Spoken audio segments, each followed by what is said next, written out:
OSI layers. We are going to explore each of the 7 layers, understand how data travels through them, real-world examples, and even a short quiz at the end to test what you have learned. What is the OSI model? The OSI model separates network communication into 7 layers. Each layer has a specific role, from physically moving data to running the application we interact with every day. The 7 layers OSI from bottom to top: physical, data link, network, transport, session, presentation, application. We're going to learn all of them one by one. Layer 1, physical layer. The physical layer is the foundation. It deals with hardware and the physical transmission of raw bits. Anything that actually moves data, electrical signals, light pulses, or radio waves is part of this layer. Example include Ethernet cables, fiber optics, Wi-Fi, and Bluetooth. This layer also defines the timing, voltage levels, signal types, and data rates used to transmit information. Devices operating here include hubs, repeaters, transceiver, and media converters. Imagine the physical layer as the road your data travels on. Without it, nothing moves. Layer 2, data link layer. The data link layer ensures that data is delivered reliably between devices on the same network segment. It takes the raw bits from the physical layer and organizes them into structured units called frames.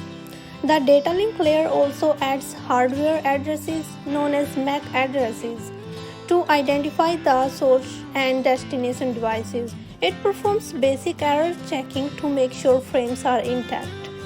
Devices here include network interface cards, switches, bridges, and wireless access point. Think of this layer as traffic lights and street signs guiding your data to the right houses on the same street. Layer 3, network layer. Layer 3, network layer. The network layer moves data between different networks using logical addresses, most commonly IP addresses. While the data link layer handles delivery within a single network segment, the network layers ensure your data can travel across multiple networks, what we call an internetwork. Routers are the main devices at this layer. They look at the destination IP addresses and decide the best path for the data to travel, forwarding packets hop by hop until they reach the correct network. You can think of the network layer as the GPS for your data, guiding it from city to city until it reaches the right neighborhood.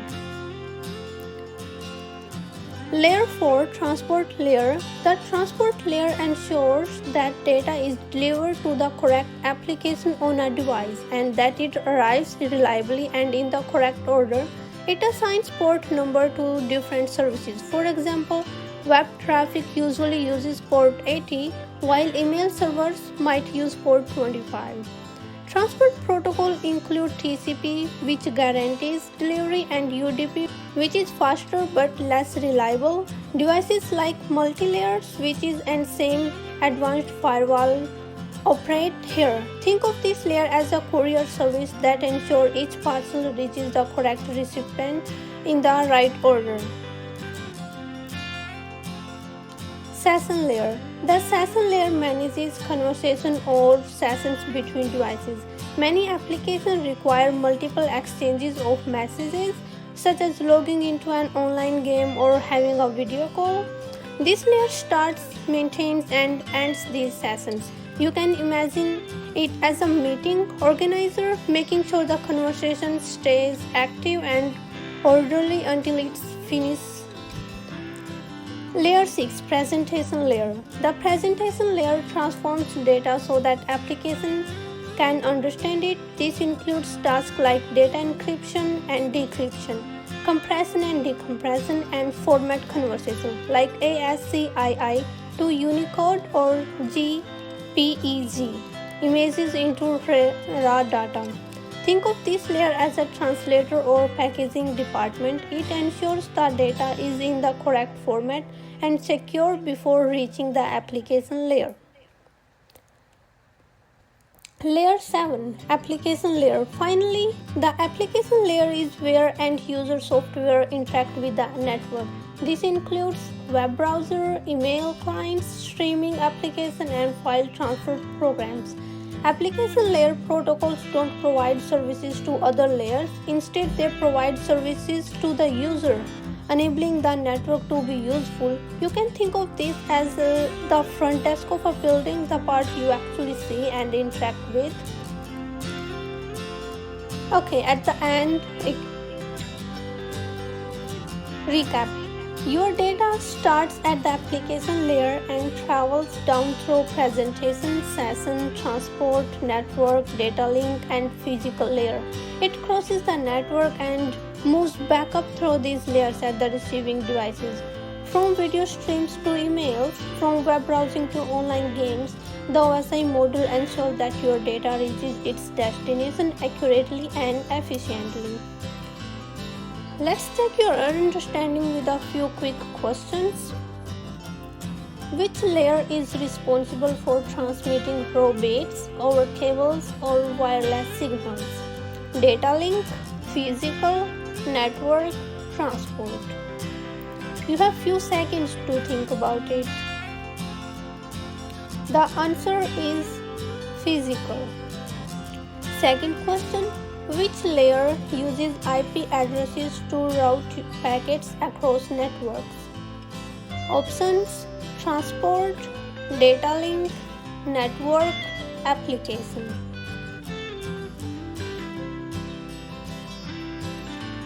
The answer is network. Third question. TCP and UDP protocols operate at which layer? Application, transport, network, session.